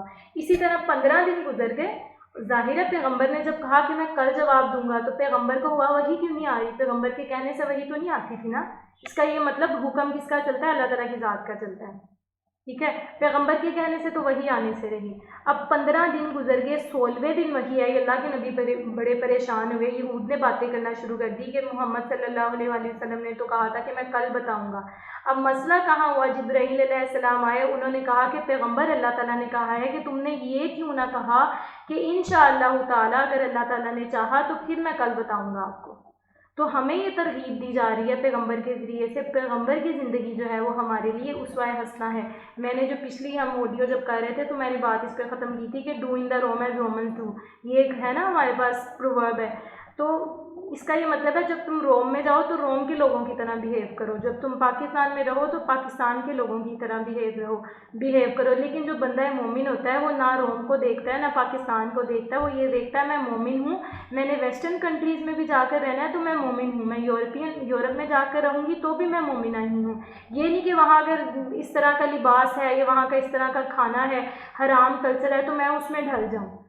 مومن جو ہوتا ہے اس کا صبح دوپہر شام مومن ہی ہوتا ہے۔ ابھی ہم آگے ٹریٹس بھی پڑھیں گے کہ مومن کے دوست کیسے ہوتے ہیں۔ دوست کیسے بناتا ہے، اور اگر اس کو ویسے دوست نہیں ملتے تو اس کو کیا کرنا چاہیے، ابھی میں آپ کو بتاؤں گی۔ کہتے ہیں وہ لوگ اپنے غار میں 300 سال رہے، اب اللہ تعالیٰ نے 15 دن بعد وحی آئی تو جواب مل گیا، وہ لوگ اپنے غار میں 300 سال تک رہے اور 9 سال اور زیادہ رہے، یعنی 309 سال رہے۔ آپ کہہ دیں اللہ ہی کو ان کے ٹھہرے رہنے کی مدت کا بخوبی علم ہے، یعنی آپ کو کچھ بھی نہیں پتہ، آپ نے کہنا اللہ تعالیٰ جانتا ہے، میں نہیں جانتی، ٹھیک ہے، آپ نے کیا کہنا ہے، اللہ تعالیٰ جانتا ہے، میں نہیں جانتی۔ آسمان اور زمین کا غیب صرف اسی کو حاصل ہے، کیا ہی خوب دیکھنے والا ہے اور کیا ہی خوب سننے والا ہے۔ یہ میں بتا رہی تھی کہ اللہ تعالیٰ خوب دیکھنے والا ہے اور خوب سننے والا ہے۔ اس سے یہ پتہ چلا، صرف اللہ تعالیٰ نے یہ نہیں کہا کہ میں صرف دیکھنے والا ہوں، یا پھر یہ نہیں کہا کہ میں خوب سننے والا ہوں۔ اللہ تعالیٰ نے کہا، اس کا یہ مطلب ہے آپ اللہ تعالیٰ کو پکاریں، اللہ تعالیٰ یہ چاہتا ہے نا کہ آپ اللہ تعالیٰ کو پکاریں، پھر ہی اللہ تعالیٰ سننے والا ہوگا نا، جب کوئی پکارنے والا ہوگا۔ پھر آپ اپنا حال کس کو دکھائیں، جو آپ کے دل میں دکھ ہے، کیونکہ بعض اوقات منہ سے تو بندہ کہتا ہے میں ٹھیک ہوں، میں خوش ہوں، لیکن دلوں کا حال کون جانتا ہے؟ اللہ تعالیٰ۔ اللہ تعالیٰ آپ کے دلوں کے حال کو بخوبی دیکھ رہا ہے، اور اللہ تعالیٰ کیا صرف نہیں خوب دیکھ رہا ہے۔ تو آپ نے اپنا یہ جو زخمی اور دکھی دل ہے کس کو دکھانا ہے؟ اللہ تعالیٰ کو۔ آگے دیکھیں آپ کے سارے سوالوں کے جواب، آپ کا دکھ کوئی سننے والا نہیں، کوئی نہیں سنتا، کسی کو ایک بار سنا لیں گے، 2 بار، تیسری چوتھی بار کہے گا اس کا تو کام ہی ہے، ٹھیک ہے، تو کون ہے آپ کا سننے والا؟ اللہ تعالیٰ ہے۔ اللہ تعالیٰ کہتے ہیں مجھے سناؤ، اور اللہ تعالیٰ کو 1 بار 2 بار 3 بار نہیں، ہمیشہ اللہ تعالیٰ سنتا ہے، سوائے اللہ کے کوئی مددگار نہیں ہے۔ تو آپ پھر کہاں جاتے ہیں؟ کہاں اپنے آپ کو خوار کریں؟ وہ ایک سجدہ جسے تو گراں سمجھتا ہے، 1000 سجدوں سے دیتا ہے آدمی کو نجات۔ ایک بار اللہ سبحانہ تعالیٰ کے سامنے جھک جائیں گے نا، 10 جگہ جھکنا نہیں پڑے گا، 10 لوگوں کو اللہ تعالیٰ آپ کے لیے آپ کے پاس لے آئے گا، جن سے آپ کا کام بننا ہوگا۔ ایک بار اللہ تعالیٰ کے سامنے پہلے آپ نے رونا ہے، اپنے گھٹنے ٹیکنے کے، اللہ تعالیٰ مجھ سے نہیں ہو رہا، اللہ تعالیٰ یہ گناہ مجھ سے نہیں چھوٹ رہا، تو میرے اور میرے گناہ کے درمیان حائل ہو جا، یہ دنیا میرے لیے لذت والی بن گئی ہے، تو میرے اور اس دنیا کے درمیان حائل ہو جا۔ ہمیں وہ ادائیں تو آنی چاہیے نا جو پیغمبروں کے پاس تھیں۔ سوائے اللہ کے آپ کا کوئی مددگار نہیں ہے۔ اگر آپ سوچتے ہیں نا تیسرا چوتھا بندہ دنیا میں یا آخرت میں آپ کو بخشوا سکتا ہے، آپ کی مدد کر سکتا ہے، آپ کی سفارش کر سکتا ہے، تو اللہ کیا کہہ رہے ہیں؟ اللہ کہتے ہیں اللہ اپنے حکم میں کسی کو شریک نہیں کرتا۔ تو بہتر یہ ہے نا، جو بہترین حاکم حکم الحاکمین ہے، آپ اس کے ساتھ ہی دوستی کر لیں۔ آپ کو ضرورت ہی نہیں کسی تیسرے چوتھے کے پاس جانے کی پڑے گی۔ تیرے جانب جو تیرے رب کی کتاب وحی کی گئی ہے، اسے پڑھتا رہے، یعنی قرآن پاک کو پڑھتا رہے، اس کی باتوں کو کوئی بدلنے والا نہیں ہے، تو اس کے سوا ہرگز کوئی پناہ کی جگہ نہیں ملے گی آپ کو اللہ کے سوا۔ اللہ تعالیٰ بندے کو کھینچ کر لے آتا ہے اپنے پاس۔ اگر آپ سیدھے طریقے سے نہیں جائیں گے تو اللہ تعالیٰ آپ کو مشکلات میں مبتلا کر دے گا، اللہ تعالیٰ آپ کو آپ کی پسندیدہ چیز کے ذریعے سے آزمائے گا، پھر آپ کہاں جائیں گے؟ لوگوں کے پاس۔ لوگ آپ کو دھتکار دیں گے، پہلی بار بات سن لیں گے، دوسری بار سن لیں گے، چوتھی بار، 5 بار کہیں گے بھائی ہمارے پاس ٹائم نہیں ہے، تمہارا تو رونا ہی ختم نہیں ہوتا۔ پھر آپ کو جائے پناہ کہاں ملے گی؟ اللہ تعالیٰ کے پاس۔ تو بہتر یہ نا کہ دن میں جب 5 دفعہ اللہ تعالیٰ بلاتے ہیں، اور کوئی شدید حاجت ہو تو 6ٹھی دفعہ آپ تہجد میں جائیں، اللہ تعالیٰ آسمانی دنیا پہ آ کے کہتے ہیں ہے کوئی مجھ سے عافیت مانگنے والا؟ اور اپنے آپ کو ان لوگوں کے ساتھ رکھا کر جو اپنے پروردگار کو صبح و شام پکارتے ہیں۔ یہ اب آپ کی فرینڈشپ کی بات آ گئی کہ آپ نے کیسے لوگوں کے ساتھ دوستی کرنی ہے جو صبح و شام اللہ تعالیٰ کو پکارتے ہیں، یعنی صبح کے اذکار کریں، آپ شام کے اذکار کریں، صبح کی نماز، مغرب کی نماز نہیں چھوڑتے یہ لوگ، نمازوں کے لیے آپ کو بھی بلاتے ہیں، اور ان کی کوشش کیا ہوتی ہے؟ اللہ تعالیٰ کو راضی کریں، اللہ تعالیٰ کو خوش کریں۔ دنیا کو خوش کرنا ان کا مقصد نہیں ہوتا، دنیا نہ خوش ہوتی ہے۔ اللہ تعالیٰ خوش ہو جائے تو اللہ تعالیٰ خود ہی دنیا کو آپ کے قدموں میں لے آتا ہے۔ خبردار تیری نگاہیں ان سے نہ ہٹنے پائیں کہ دنیوی زندگی کے ٹھاٹ کے ارادے میں لگ جا، دے اس کا کہنا نہ ماننا جس کے دل کو ہم نے اپنے ذکر سے غافل کر دیا ہے، جو اپنی خواہش کے پیچھے پڑا ہوا ہے، جس کا کام حد سے گزر چکا ہے۔ اس کا جو شان نزول ہے وہ بھی دیکھیں، لیکن ان آیات پہ بھی آپ غور و فکر کریں۔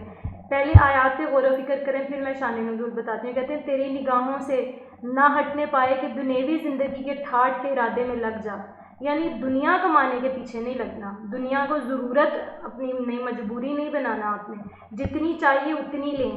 دیکھ ذلیل چیز کو بندہ چاہتا ہے کم سے کم میں لوں، کھاؤں کم، سوؤں کم،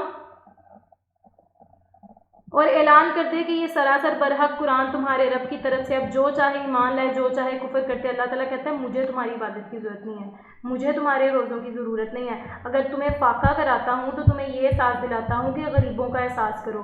تم اپنے نفس کے شہوت کے خلاف کام نہیں کر سکتے، تو روزہ رکھو کہ یہ شرمگاہ کو محفوظ رکھنے والی ہے، زکوٰۃ دو، لوگ کیا کہتے تھے چوتھے پارے کے اندر، اللہ نعوذ باللہ فقیر ہے کہ جو ہم سے پیسے مانگتا ہے. اللہ تعالیٰ کہتا ہے مجھے تمہارے مال کی ضرورت نہیں ہے، یہ تمہاری گندگی، تمہارے گناہوں کی گندگی، تمہارے دل کے برے اعمال، ان کی میل کی چیل کو ختم کرنے کے لیے تم صدقات اور خیرات اللہ تعالیٰ کے راستے میں دیتے ہو.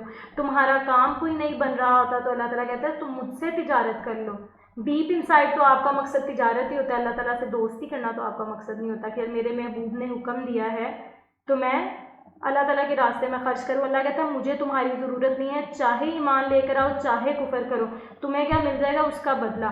اب میں یہ بتا رہی تھی کہ جو بھی لوگ چغلیاں کرتے ہیں، غیبت کرتے ہیں، حسد کرتے ہیں، گناہ کبیرہ کرتے ہیں، آنکھوں کا زنا کرتے ہیں، کانوں کا زنا کرتے ہیں، منہ کا زنا کرتے ہیں، شرمگاہ کا زنا کرتے ہیں، صغیرہ کبیرہ کوئی بھی گناہ کرتے ہیں، تو اپنے آپ کو دیکھ لیں کہ ظالموں کے لیے ہم نے آگ تیار کر رکھی ہے جس کی کناتیں انہیں گھیر لیں گی.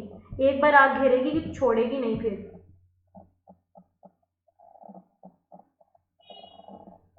اگر وہ فریاد رسی چاہیں گے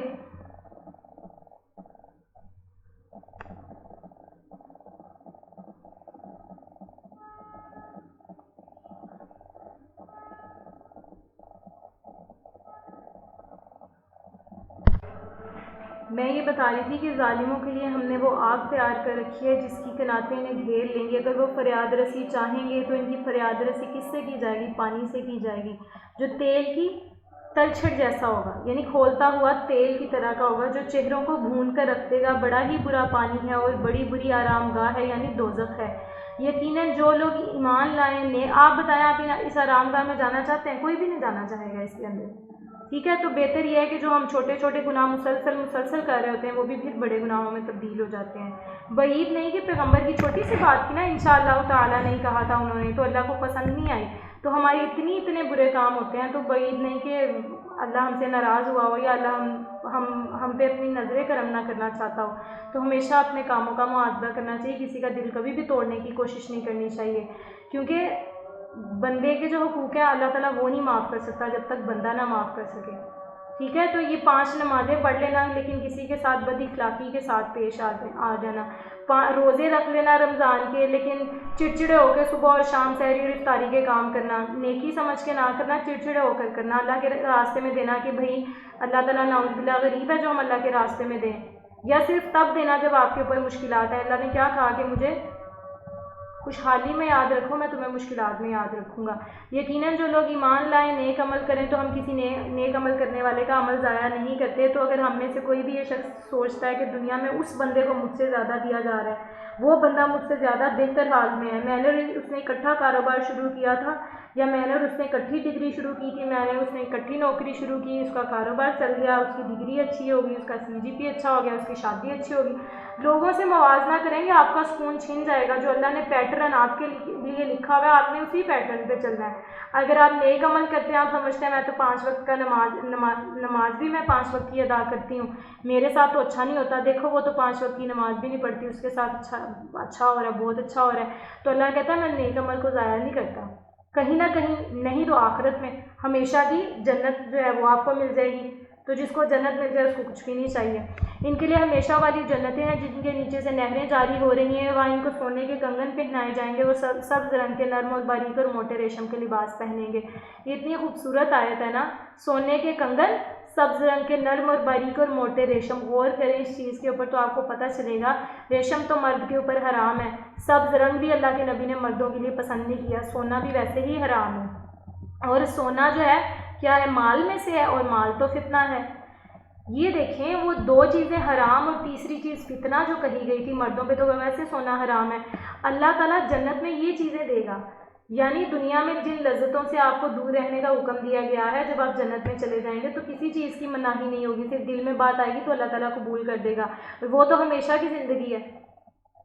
تو کیوں نہ یہ تھوڑا سا وقت جو قیامت والے دن لگے گا کہ پلک جھپکنے کے برابر میں رہا ہوں. ہمارے پاس نا لاسٹ 10 منٹس ہے، میں آگے سے چھوٹا سا قصہ ہے وہ تھوڑا سا بس بتاؤں گی، باقی جو ہے نا سکندر ذوالقرنین کا ہم انشاءاللہ تعالیٰ نیکسٹ ویک پڑھیں گے.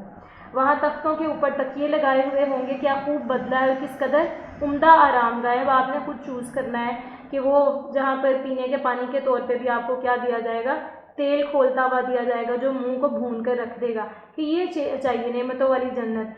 پہلے زمانے میں ہوتا تھا بادشاہ کنگن پہنتے تھے سونے کے، تو اب تو حرام کر دیا گیا نا، تو وہ بادشاہوں والی چیز آپ کو ملے گی اگر آپ دنیا میں تھوڑے سے اس چیز پہ صبر کر لیں گے حرام کے اوپر۔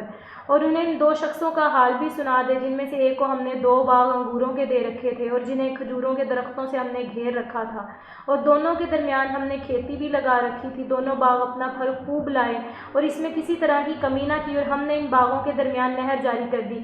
یہ ایک ایسے شخص کا حال بتایا جا رہا ہے جس کے پاس 2 انگوروں کے باغ تھے۔ پھر انگوروں کے باغ ہونا تو بندہ ارد گرد باڑ لگاتا ہے کہ کوئی جانور نہ آ سکے، اس کی باڑ بھی نہیں تھی، اس کی باڑ بھی کیسی تھی، 2 کھجوروں کے باغ تھے، درخت تھے اتنے زیادہ، یعنی باڑ کے طور پہ بھی درخت ہی تھے، نعمت پر نعمت تھی اس کے پاس۔ پھر دونوں کے درمیان میں کھیتی بھی لگی ہوئی تھی، دونوں پھل بھی دیتے تھے، کسی طرح کی کوئی کمی نہیں تھی، باغوں کے درمیان سے نہریں بھی جاری ہوتی تھی، جنت کا سا سما لگتا ہے۔ مسئلہ کہاں پر ہوا؟ الغرض اس کے پاس میوے تھے، ایک دن اس نے باتوں ہی باتوں میں اپنے ساتھی سے کہا میں تجھ سے زیادہ مالدار ہوں اور جتھے کے اعتبار سے بھی زیادہ مضبوط ہوں، یعنی میری اولاد زیادہ ہے، خاندان عالی ہے۔ ایسے ہی کہتے ہیں نا، بیٹے زیادہ ہو جائیں کسی تو اس کی عزت زیادہ ہے، کسی کا بیٹا پیدا ہو جائے تو اس کی عزت زیادہ ہے، بیٹیاں پیدا ہوں تو عزت نہیں زیادہ، کسی کے کوئی خاندان اعلیٰ اپنے آپ کو سمجھتے ہیں جی ہم تو یہ ہوتے ہیں۔ اس نے بھی یہی کہا ہم تو مالدار بھی ہیں اور میرا تو جتھا بھی زیادہ مضبوط ہے۔ وہ اپنے باغ میں گیا اور تھا بھی اپنی جان پر ظلم کرنے والا، کہنے لگا میں خیال نہیں کرتا کہ کسی وقت بھی میں برباد کیا جاؤں، کہ میں اگر آخرت میں بھی جاؤں گا تو میں اچھی جگہ پر لوٹوں گا، تم سے بہتر رہوں گا۔ اس کے ساتھی نے یہ باتیں کرتے ہوئے کہا کیا تو اس ہستی کا انکار کرتا ہے جس نے تجھے مٹی سے پیدا کیا، پھر نطفے سے پیدا کیا، پھر تجھے آدمی بنایا؟ میں آپ سب کے یہ نا کوشچن چھوڑ کے جا رہی ہوں، نیکسٹ ویک میں آپ سے پوچھوں گی، آپ نے مجھے بتانا ہے اللہ تعالیٰ نے کس طرح مٹی سے بندے کو پیدا کیا۔ ہم تو گوشت سے پیدا ہوئے ہیں نا، تو یہ کیوں کہا جاتا ہے بار بار کہ مٹی سے پیدا کیا گیا؟ یہ جتنے بھی 15 لوگ ہیں نا، تو یہ آپ سب نے مجھے اس کا تھوڑا بہت جیسا بھی ہو جواب ضرور دینا ہے، اور ابھی جب میٹنگ ختم ہوگی تو اس کے بعد ہمارے لیکچر ختم ہو جائے گا۔ لیکن میں تو عقیدہ رکھتا ہوں کہ وہی اللہ میرا پروردگار ہے، میں اپنے رب کے ساتھ کسی کو شریک نہیں ٹھہراؤں گا۔ جب تو اپنے باغ میں داخل ہوا تو یہ کیوں نہ کہا ماشاء اللہ لا قوت الا باللہ؟ پہلے ہم نے کیا پڑھا؟ انشاء اللہ تعالیٰ کہنا ہے، ورنہ کیا ہوا تھا؟ اللہ کے نبی کے 15 دن تک وحی نازل نہیں ہوئی تھی، تو ہمیشہ ہر کام میں آپ نے کہنا ہے انشاء اللہ تعالیٰ۔ کوئی خوبصورت چیز دیکھنی ہے تو آپ نے کیا کہنا ہے؟ ماشاء اللہ لا قوت الا باللہ، کیونکہ بعض اوقات آپ محبت سے کسی کو پیارا کہہ رہے ہوتے ہیں لیکن وہ اس کو ہلاک کر دینے کے برابر ہوتا ہے، حدیث کے اندر آتا ہے۔ تو نظر بد برحق ہے، کیا تو چاہتا ہے کہ تیرا بھائی اس کے قبر کے گھڑے میں چلا جائے؟ تو یہ نظر بد اور حسد جو ہے برحق ہے، ہمیشہ کسی کی خوشی کو دیکھ کر ماشاء اللہ لا قوت الا باللہ کہنا چاہیے۔ تو نے یہ کیوں نہ کہا؟ اس نے یہ نہیں کہا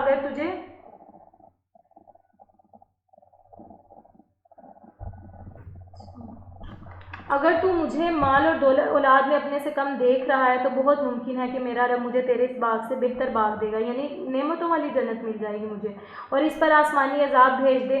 بالکل ایسا ہی ہوا تھا، ایسے شخص کے اوپر آسمانی عذاب آ گیا، اس کے سارے باغ ہر چیز ایسے کہ اوندھا الٹ دیا گیا ہے اس کو، اور وہ شخص یہ کہہ رہا تھا کاش میں اپنے رب کے ساتھ کسی کو بھی شریک نہ کرتا، اس کی حمایت میں کوئی جماعت نہ اٹھی، کوئی بھی اس کی دوستی کے لیے نہیں اٹھا۔ جب کوئی اللہ تعالیٰ کے خلاف چلا جاتا ہے نا تو اس کے ساتھ کوئی بھی نہیں اٹھتا، اور وہ شخص یہ کہہ رہا تھا کہ کاش میں اپنے رب کے ساتھ کسی کو شریک نہ ٹھہراتا، کہ اللہ سے اس کو کوئی تو بچاتا، کوئی بھی اللہ سے بچانے۔ جب آپ اللہ تعالیٰ کے خلاف اعلان جنگ کرتے ہیں، بے شک وہ سود کے ذریعے سے ہو، بے شک گناہ کبیرہ کے ذریعے یا صغیرہ کے ذریعے ہو، آپ کی حمایت میں کوئی نہیں اٹھتا، مگر آپ کی طرح کے بدکار لوگ ہی اٹھتے ہیں، پھر سب کے سب جہنم میں اکٹھے جاتے ہیں، اور نہ خود ہی بدلہ دینے والا بن سکا۔ یہیں سے ثابت ہے کہ اختیارات صرف اللہ ہی کے پاس ہیں، وہ ثواب دینے والا اور انجام کے اعتبار سے سب سے بہتر ہے۔ باقی ہم انشاءاللہ تعالیٰ نیکسٹ ویک پڑھیں گے۔ کوئی کوشچن ہے تو پوچھ لیں، میرا خیال ہے ویسے ٹائم ختم ہو گیا ہوگا۔